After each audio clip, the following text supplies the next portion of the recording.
Hi hello welcome to సహస్రస్ cute spark channel. మేమైతే day 3 Lalbagh park తర్వాత లంచ్ చేసేసి విశ్వేశ్వరయ్య ఇండస్ట్రియల్ అండ్ టెక్నాలజీ మ్యూజియంకి అయితే వచ్చేసాం. ఆ మ్యూజియంలో మేమేం చూసాము, ఏం ఎక్స్ప్లోర్ చేసాము, మా పిల్లలు ఎలా ఎంజాయ్ చేశారు, అసలు వాళ్ళకి ఈ టెక్నాలజీ మ్యూజియం అనేది యూజ్ అయిందా లేదా, వాళ్ళేం నేర్చుకున్నారు అన్న దాని గురించి ఈ వీడియోలో నేను మీకు డీటెయిల్గా ఎక్స్ప్లెయిన్ చేయబోతున్నాను. సో ఇంకెందుకు ఆలస్యం, మనం వీడియోలోకి వెళ్ళిపోదామా?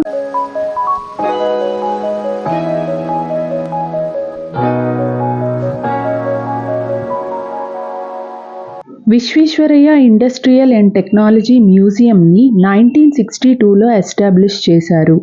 దీన్ని మోక్షగుండం విశ్వేశ్వరయ్య జ్ఞాపకార్థంగా దీనిని నిర్మించారు. దీనిని ఇనాగ్రేట్ చేసింది కూడా మన first prime minister Jawaharlal Nehru గారు. మనం ఈ ఎగ్జిబిషన్లోకి ఫస్ట్ ఎంటర్ అవ్వగానే మనకి కనిపించేది ఈ డైనోసార్ అనమాట. This is dinosaur alive exhibition అనమాట.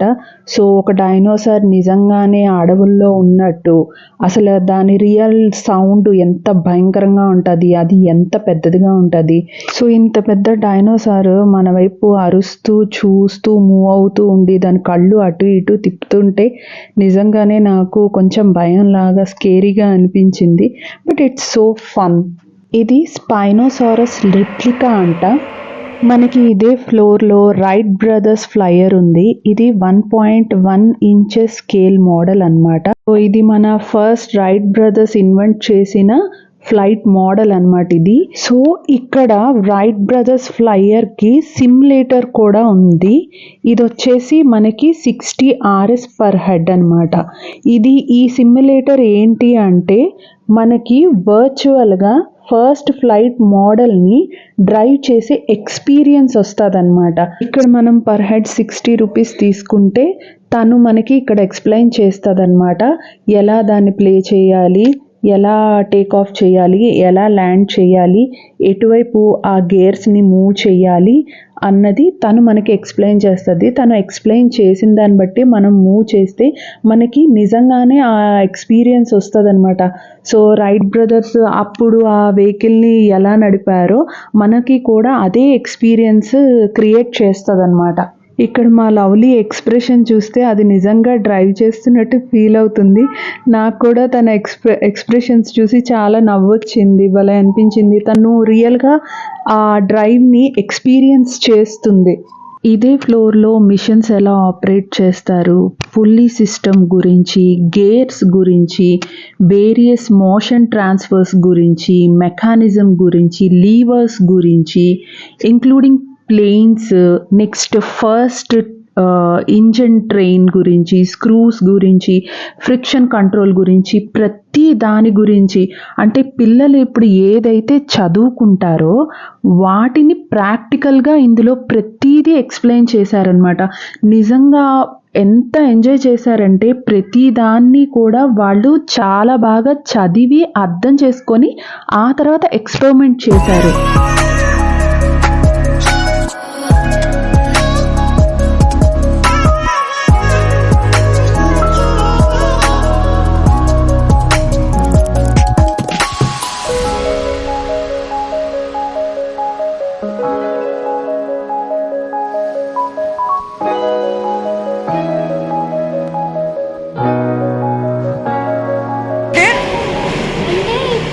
అవన్నీ దాని మీద రెయిన్బో కలర్స్ ఉన్నాయి కదా, న్యూటన్ తిరుగుతానంటే మన ఐస్ ఏంటంటే వైట్ కలర్ విజన్లా తీసుకుంటుందంట. సో అది తిరుగుతూ ఉంటే వైట్ కలర్ వస్తుంది మనకి.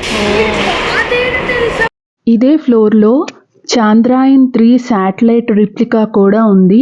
ఇందులో మొత్తం ఎక్స్ప్లెయిన్ చేశారనమాట. దాని గురించి అసలు ఆ శాటిలైట్ ఎలా డిజైన్ చేశారు, అది ఎలా వర్క్ అవుతుంది, దాని గురించి అన్నీ ఎక్స్ప్లెయిన్ చేశారు. సో పిల్లలు అవన్నీ చదివి చెప్తున్నారనమాట. ఇది ఇలా చూడాలి, ఇది ఇలా చెయ్యాలి అని చెప్తున్నారు. ఈ ప్రాజెక్ట్ వచ్చేసి రిజర్వాయర్ సిస్టమ్ అనమాట. సో రిజర్వాయర్ నుంచి కూడా మనం ఎలా ఎలక్ట్రిసిటీని తీసుకుంటాము అన్నది ఆ ప్రాసెస్ మొత్తం అంతా అందులో చూపించారనమాట. సో అక్కడ చిన్న చిన్న బటన్స్ ఇస్తే అవి ఆన్ చేసి ఒక్కొక్కటి 1 by 1 ఎలా వర్క్ అవుతుందో చూపించారు. సో ఇలా చూపించడం వల్ల పిల్లలకి ఈజీగా అర్థమవుతుంది. రేపు పొద్దున్న మనం ఏదైనా డ్యామ్ దగ్గరికి వెళ్ళినప్పుడు వాళ్ళకి అది చాలా ఈజీగా అర్థమైపోతుంది అనమాట. ఓకే, ఆ రోజు మనం చూసాం కదా, సేమ్ ప్రాసెస్ అని వాళ్ళు అనుకుంటారు. సో నెక్స్ట్ వచ్చేసి ఫన్ సైన్స్ గ్యాలరీలోకి వెళ్ళామన్నమాట. ఈ గ్యాలరీలో వచ్చేసి సౌండ్ గురించి, ఆప్టిక్స్ గురించి, ఫ్లూయిడ్స్ గురించి, మ్యాథ్స్, సో వీటన్నిటితో కూడా మనకి సైన్స్ ఎలా వర్క్ అవుతుందో, రియల్ టైంలో మనం ఎలా సైన్స్ని వీటన్నిటిని యూస్ చేసుకొని వర్క్ చేస్తున్నాం అన్న దాని గురించి చాలా బాగా ఎక్స్ప్లెయిన్ చేశారు. సో ఇవన్నీ, ఈ ఎక్స్పెరిమెంట్స్ అన్నీ కూడా ఎయిర్ తోటి అన్నమాట.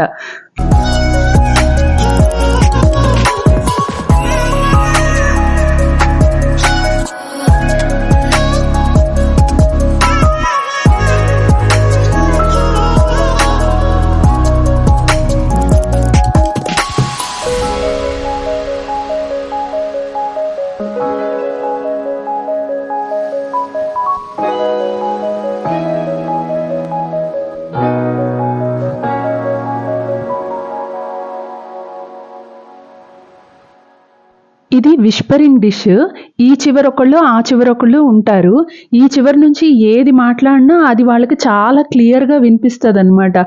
It's like A ear drum. చాలా బాగుంది. ఇది కూడా సౌండ్కి రియాక్ట్ అవుతున్న ఆర్ట్ అనమాట. దీన్ని చూసి కూడా చాలా ఎంజాయ్ చేశారు. నాకేమనిపించిందంటే ఇది కిడ్స్కే కాదు, ఈవెన్ పెద్దవాళ్ళకు కూడా చాలా ఫన్ యాక్టివిటీస్ ఉంటాయి. మనకు కూడా థ్రిల్లింగ్గా అనిపిస్తుంది. ఇది మీకు తెలిసిందే కదా, ఆప్టికల్ ఎల్యూషన్ మనకి అది క్రియేట్ చేస్తుంది కదా. సో అలాంటిదనమాట. పిల్లలైతే భలే ఎంజాయ్ చేశారు దీన్ని చూసి.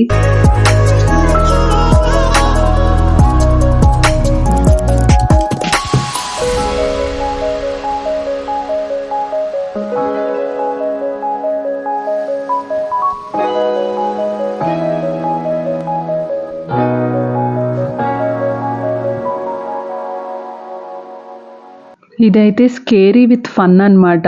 సడన్గా ఇది చూసి లవ్లీ అయితే పారిపోయింది, బట్ లక్కీ మాత్రం ఎంజాయ్ చేసింది.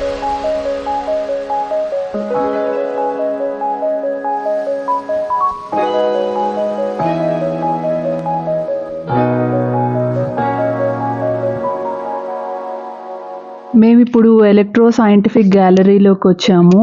ఇది కంప్లీట్గా ఎలక్ట్రిసిటీ రిలేటెడ్ అనమాట. సో ఎలక్ట్రిసిటీ ఎలా వర్క్ అవుతుంది, ఏ ప్రిన్సిపల్స్ మీద వర్క్ అవుతుంది, వాటి గురించి చాలా క్లియర్గా, అసలు ఎలక్ట్రో కమ్యూనికేషన్ అనేది ఎలా జరుగుతుంది, ప్రతిదీ కూడా ఇందులో ప్రతి ఎక్స్పెరిమెంట్లో కూడా ఎక్స్ప్లెయిన్ చేశారనమాట. నాకైతే చాలా బాగా అనిపించింది. సో ఈ ఎలక్ట్రో కమ్యూనికేషన్ అనేది ఎలా వర్క్ అవుతుంది, ఏ ప్రిన్సిపల్ బేస్ మీద, అంటే మనకి ఫారడేస్ రింగ్ అని, టెస్లా కాయిల్ అని, బార్లో వీల్ అని, వీటన్నిటినీ కూడా చాలా క్లియర్గా ఎక్స్ప్లెయిన్ చేశారు. నాకైతే ఒకసారి ఈ పాతవన్నీ రివైజ్ చేసినట్టు అయింది. But it was a good experience. మేము ఇంకా botanical science gallery and space gallery ఆ రెండింటిని కూడా ఎక్స్ప్లోర్ చేశాము. బట్ వీడియో చాలా లెంగ్దీ అయిపోతుంది. సో అందుకే ఇక్కడతో ఆపుతున్నాను. So this is all about Visvesvaraya industrial and technology museum. So అలా మా డే 3 అయితే కంప్లీట్ అయింది. మేము ఎవరి హోటల్స్లోకి వాళ్ళు వెళ్ళిపోయాము. దాని తర్వాత డే 4 వీడియో కూడా ఉంది. Wait for the next video. అంతవరకు బాయ్ బాయ్.